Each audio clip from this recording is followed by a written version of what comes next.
नमस्कार साथियों, एक बार पुनः आप स्वागत है आपका हमारे यूट्यूब मंच पर। इस मंच पर जैसा कि आप जानते हैं, उन स्टोरियों को, उन कहानियों को, उन बातों को रखा जाता है जो कि मानवता के कल्याण के लिए बहुत आवश्यक हैं।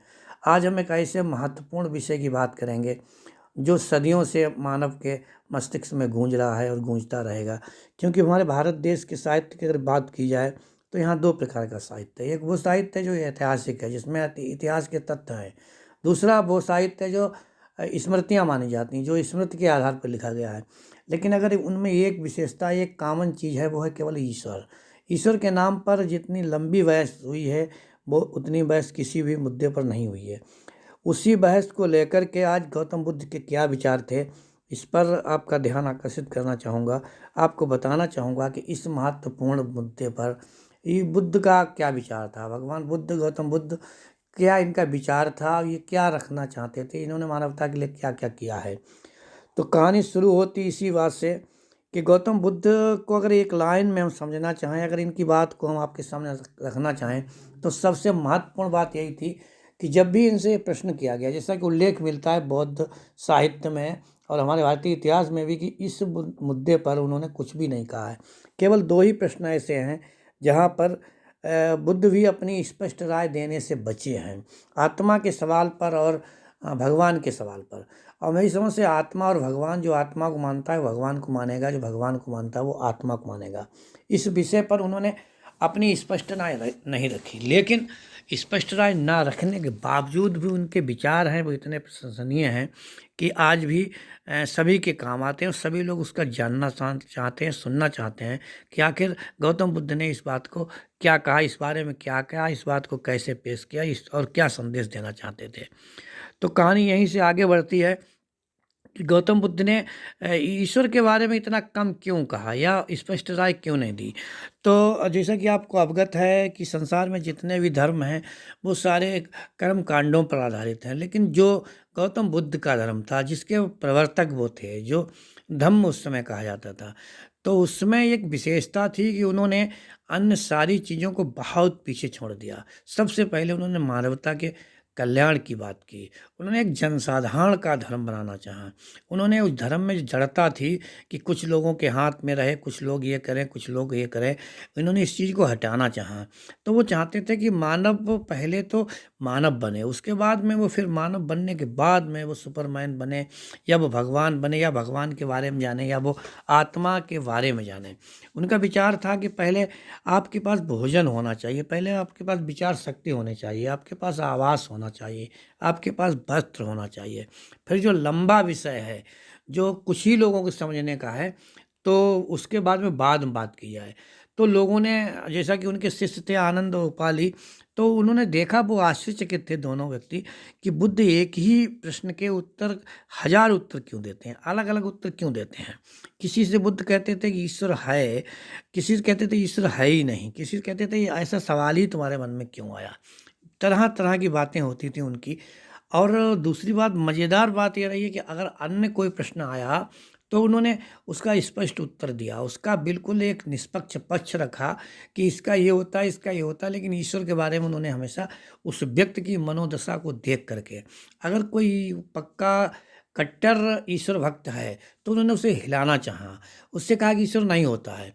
अगर कोई पक्का अपने के लिए नास्तिक कहता है, अर्थात ईश्वर की सत्ता को नहीं स्वीकार करता है, तो उन्होंने उससे कहा नहीं, ईश्वर के अलावा कुछ है ही नहीं। जो विरोधाभासी जो उनके विचार थे, इनके पीछे एक लॉजिक था, उनके पीछे एक तर्क था, उनके पीछे एक बात थी कि आखिर ऐसा वो क्यों कहते थे। इसी के दौरान उन्होंने कहा था कि पहले बहुत कुछ जानने को है। उन्होंने व्यक्ति को धर्म की जड़ता से मुक्त करने के लिए अपना ये प्रचार किया था। उन्होंने कि उनके मुख से जो निकली हुई बातें हैं वो हमारी जड़ता को ख़त्म करने के लिए हैं। वो ये कहते हैं कि आप किसी धारणा में अगर बंध गए तो फिर आप बंधन में ही हैं। ये माने नहीं रखता है कि आपकी जंजीर सोने की है, लोहे की है, या फिर वो चांदी की, पीतल की, या रेशम की है, इससे कोई मतलब नहीं। अगर आपके पास जंजीर है, आप जंजीरों में जकड़े हैं, तो आप एक बंधक हैं, आप एक कैदी हैं, ये मायने नहीं रखता है कि जंजीर सोने की या जंजीर किसकी है। तो बुद्ध चाहते थे कि मानवता का विकास हो, मानवता में एक तर्क शक्ति जागृत हो, लोगों के अंदर ये भावना आए कि हम इस जीवन को बेहतर कैसे बना सकते हैं।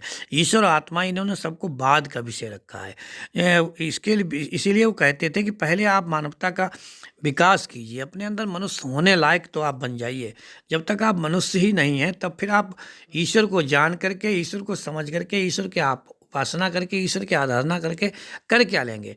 वो आराधना व्यर्थ है, वो उपवास व्यर्थ है, वो कर्मकांड व्यर्थ है जब तक कि आप मानव नहीं है। तो उनका सारा का सारा जोर आपको मानव बनाने का था। इसीलिए वो इस प्रश्न को टाल जाते थे और हमेशा ये प्रयास करते थे कि आप इस प्रश्न को ना पूछें। तो इसी एक दिन ऐसा ही होता है कि एक व्यक्ति आता है, वो कहता है कि प्रभु ईश्वर ही सब कुछ करता है, फिर मैं क्या करूं। अर्थात उसने सारा दारोमदार ईश्वर के ऊपर छोड़ दिया, कह दिया कि ईश्वर फूल खिलाता है, ईश्वर हवाएं चलाता है, ईश्वर वर्षा करता है, यानी जो कुछ प्रकृति में होता है तो वो ईश्वर ही करता है। भगवान बुद्ध से उसने कहा फिर आप कह रहे हो कि उस ईश्वर को ना माना जाए।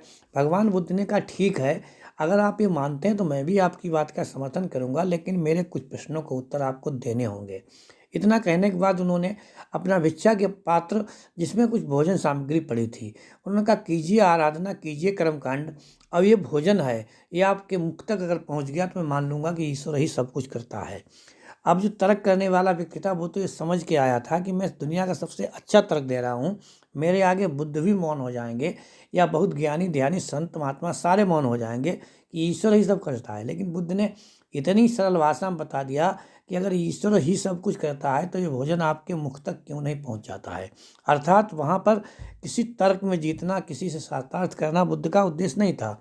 उनका मतलब था कि जब तक आप कर्म नहीं करेंगे, अर्थात वो व्यक्ति की धारणा को तोड़ना चाहते थे, वो आपको एक कर्म योगी के रूप में देखना चाहते थे। अब दूसरा दिन होता है, एक व्यक्ति आता है, वो दम भरता, वो कहता है मेरे पास इतने महल हैं, इतना मैंने ज़मीन है, मेरे पास इतना रुपया है, इतना पैसा है, मेरी इतनी तपस्या हो गई, इतना सब करने के बाद में अब मैं शक्तिशाली हो गया हूँ, मैं ज्ञानी हो गया हूँ। बुद्ध ने उसको दूसरी तरह से समझाया। उसने कहा जब सारा काम आप ही कर सकते हैं, फिर अब एक पेड़ खड़ा है, इसमें आप फल लगा दीजिए, इसमें आप फूल खिला दीजिए। जिस फल को आने का समय नहीं हुआ, जिस फूल के खिलने का समय नहीं हुआ है, इस फूल को आप खिला के दिखा दीजिए।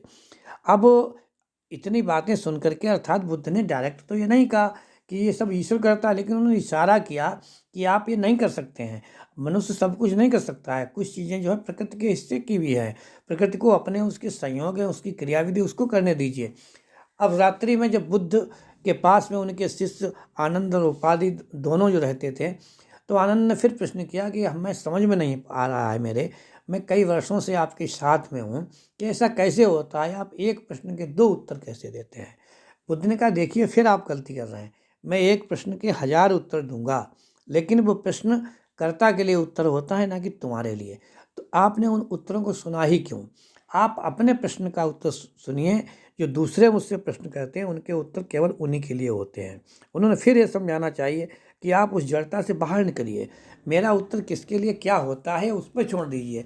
आप उनको सुनेंगे तो आप जो है आप ये सब गड़बड़ हो जाएगा, आप हमारी थ्योरी को नहीं समझ पाएंगे। अर्थात बुद्ध ने कहा है कि क्या विषय है, ईश्वर है या नहीं है, इससे आपको वास्ता क्या है। हाँ, यदि आप सिर्फ ईश्वर को ही खोजना चाहते हैं तब आइए फिर मुझसे बताइए कि अब मैं संसार में कोई काम नहीं करूँगा, संसार की किसी गतिविधि में मैं भाग नहीं लूँगा और मैं सिर्फ ईश्वर को ही खोजना चाहता हूँ। तब भगवान बुद्ध का उत्तर जो है आपके लिए हो सकता है। वरना वो कहते हैं पहले मानव बनने का प्रयास कीजिए, पहले जो और काम है वो कीजिए। आप अपनी शिक्षा लीजिए, आप समाज की रक्षा कीजिए, आपके अन्य जो दायित्व हैं, अर्थात आपकी जो रोज़मर्रा के कार्य हैं, उनको आप निपटाइए। आप इस उलझन में मत पड़िए ईश्वर है या नहीं है, क्योंकि आप जो चल रहे हैं, आप जो कर रहे हैं, उसको करने के लिए किसी और चीज़ की ज़रूरत है। आपकी बुद्धि चाहिए, आपका मन चाहिए, आपके पास हौसला चाहिए, उत्साह चाहिए, ये तमाम चीज़ें हैं। तो इनको जो कर नहीं रहे हो, अपने अपने कर्मवाद को अपना करके आप जो भाग्यवाद की ओर जा रहे हैं, आप जो सब कुछ ईश्वर पर थोपना चाह रहे हैं, इससे बाहर निकलिए। अगर आप ईश्वर को ही सब कुछ आपने मान लिया, फिर आप कुछ नहीं करेंगे, आप एक आलसी और एक निष्क्रिय प्राणी हो जाएंगे। तो बुद्ध चाह रहे थे कि इस धारणा में कम से कम मेरे समय में कम से कम वो लोग जो मेरे संपर्क में हैं वो ना पहुंच पाएँ। इसलिए उन्होंने जो है उस चीज़ को अलग से पेश किया।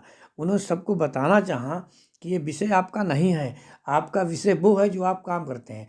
अगर आप खेती करते हैं तो आपको सबसे पहले समझना पड़ेगा कि कौन से मौसम में कौन सी फसल उगाई जाती है, उसको उगाने की क्या विधियाँ हैं, उसको बोने की क्या विधियाँ हैं, उसको काटने की क्या विधियाँ हैं, उसको कैसे उर्वरक दिया जाए, उसको कितना पानी चाहिए, कितने दिन बाद वो फसल तैयार होती है, कैसे निराई होती है, कैसे गुड़ाई होती है, कैसे कटाई होती है, कैसे मड़ाई होती है। जब तक आप ये नहीं सीखेंगे तब तक आप सफल किसान नहीं कहलाएंगे। अब इसमें एक किसान ये कहे नहीं मैं तो ईश्वर को जानना चाहता हूँ, फिर फसल उसकी कौन करेगा? उसके बाद में उसका क्या काम हो पाएगा? वहाँ ईश्वर का नाम जपने से कुछ तो होने वाला नहीं है। खेत का काम कब होगा? जब किसान करेगा। उसी प्रकार से उन्होंने स्टूडेंट के लिए संदेश दिया कि आपके लिए आपके सब्जेक्ट जरूरी हैं, आपके लिए आपकी थ्योरी जरूरी है, आपके लिए आपको उस विषय में विशेषज्ञता हासिल करें ये जरूरी है, ना कि आपके लिए एक जरूरी है कि ईश्वर का जन्म कब हुआ था, कहाँ हुआ था, कैसा था, कौन रूप का था, सगुण था, निर्गुण था, या कैसा आदर्श था या दृश्य था। इससे उस स्टूडेंट को कोई मतलब नहीं है। उसको चाहिए कि वो अपने विषय में प्रवीण बने, अपने विषय का वो ज्ञाता बने। इसी प्रकार से उन्होंने सबके लिए अपने काम जो थे उस समय जो लोग करते थे, जो करना चाहते थे, उन्होंने सबसे कहा कि सबसे पहले आप उस काम में विशेषज्ञता हासिल कीजिए जो आप कर रहे हैं। अगर आप अपना काम ईमानदारी से नहीं कर रहे हैं तो आपको ईश्वर है या नहीं है इससे कोई फर्क पड़ने वाला नहीं है, अर्थात इससे आपका कोई कल्याण होने वाला नहीं है। अब सारे लोग बुद्ध के पास आते थे और सारे लोग अलग सवाल जवाब सुनकर जाते थे। फिर एक दिन क्या हुआ, आनंद को फिर यही आया। उसने कहा ये बताइए आपका उत्तर मुझे सही नहीं लग रहा है। तो बुद्ध ने कहा फिर आपने कहा जो लोग गलत सवाल पूछेंगे, किसी भी गलत सवाल का जवाब सही नहीं हो सकता है। जब जिसका सवाल है सवाल ही गलत है तो उसके उत्तर कैसा होगा? उस गलत सवाल का जवाब ही गलत होगा। वो व्यक्ति, मुझे अभी तक वो व्यक्ति पूछने लायक मिला ही नहीं जिसे मैं ईश्वर होने के न होने का कोई जवाब दूं। क्योंकि आधे अधूरे लोग आते हैं, करते कुछ है पूछते कुछ हैं। अब वो कहते थे कि कोई वैद्य है तो वो दवाई की बात पूछेगा तो उससे बात की जाएगी या वो चर्चा करेगा खेती का। नहीं, अगर वो खेती का टॉपिक लाता है तो मैं उस पर बात करूंगा। अब जो वो मेडिसिन की बात करता है, औषधि की बात करता है, तो मैं उससे उससे बात करूंगा। तो हमारे पास जो लोग आ रहे हैं उनका मुंह तो पूर्व को होता है लेकिन वो यात्रा पश्चिम करना चाहते हैं, उल्टी दिशा में भागना चाहते हैं। इसलिए हमारे प्रश्न का उत्तर आप ना सुने, कृपया करके उनको ही सुनने दें जिनका प्रश्न होता है। बुद्ध चाहते थे कि मानवता में जो जकड़न आई है, मानवता में जड़ता जो पैदा हुई वो दूर हो और लोग अपने सुख समृद्धि शांति की तरफ चलें, ना कि इन प्रश्नों में उलझें ईश्वर होता या नहीं होता है। इसी प्रकार से उन्होंने आत्मा के बारे में कहा है कि आत्मा को समझने के लिए अब अभी आप उसके लिए पात्र नहीं हैं। आप अभी आत्मा को समझ के क्या करेंगे जब आप अपने कर्म को ही नहीं समझ पाए, जब आप अपने धर्म को ही नहीं समझ पाए, आप अपने कार्य को नहीं समझ पाए, फिर आप इस आत्मा को समझ के क्या करेंगे?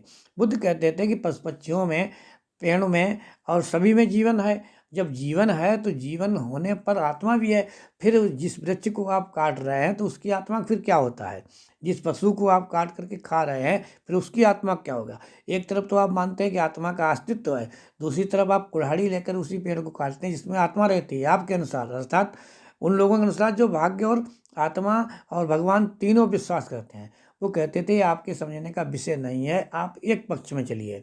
अगर आप ईश्वर को मानते हैं तो आप मानिए, इसमें आपका कोई नुकसान नहीं हो, लेकिन उसके बाद में फिर जो मानव के लिए कर्म है वो फिर मत करिए। आप सब कुछ ईश्वर के बाद में छोड़ दीजिए। आपके खेत में फसल मत उगाओ, रसोई में खाना मत बनाओ, पढ़ाई लिखाई मत करो, शिक्षा दीक्षा मत लो, किसी प्रकार की कोई भी प्रशिक्षण प्राप्त न करो, फिर तो जो ईश्वर करेगा वो होगा। तो भगवान बुद्ध के विचार जो थे वो हिंदुस्तान में जो प्रचलित धर्म उस समय थे उनसे सबसे भिन्न थे। और सही मायनों में अगर कहा जाए तो भगवान बुद्ध पहले ऐसे व्यक्ति थे जिन्होंने मानवता के कल्याण के लिए अपने जीवन में कदम उठाया। क्योंकि वो कहते थे कि अगर मनुष्य की सबसे बड़ी समस्या है उसकी दुख, और दुख क्यों है इसके लिए उन्होंने कहा था अगर आपके पास में मन में कोई दुख है तो दुख का कारण है, अगर कारण आपको पता लग गया फिर आप निवारण तक भी पहुंच जाएंगे। अर्थात वो कहते थे कि जो दुख है तो उसका कारण है और जब कारण है तो निवारण है। अब वो यहाँ पर इसी थ्योरी को समझाते हुए कहते थे कि यहाँ ईश्वर का जिक्र कहाँ आता है, ईश्वर से क्या मतलब है? एक दुख है आपके मन में तो उसका कारण है, तो जब कारण है तो फिर निवारण आप ढूंढेंगे। अब इन तीनों के बीच में कहीं पर भी ईश्वर की कोई जिक्र नहीं है। आपने जो किया है वो आपका किया हुआ कर्म है और उसका फिर जो है फल आपको निश्चित मिलेगा, और वो फल जो है वो आपको अच्छा या बुरा तय करता है जो आपने किया था। इसमें ईश्वर का कोई योगदान नहीं है। आपको प्यास लगी है, अगर आप पानी नहीं पीते हैं तो ईश्वर आपको पानी पिलाने नहीं आएगा। ये आपका धर्म है, आप अपनी काया की रक्षा करें। तो गौतम बुद्ध जी जब भी बोलते थे तो वो चाहते थे कि मानवता के विकास में व्यक्ति समझे। साथियों, ये विचार थे गौतम बुद्ध के। आपके क्या विचार हैं? हमारे चैनल पर आकर के कमेंट्स करें, मुझे बताएं। अगली बार फिर मिलते हैं एक नए टॉपिक।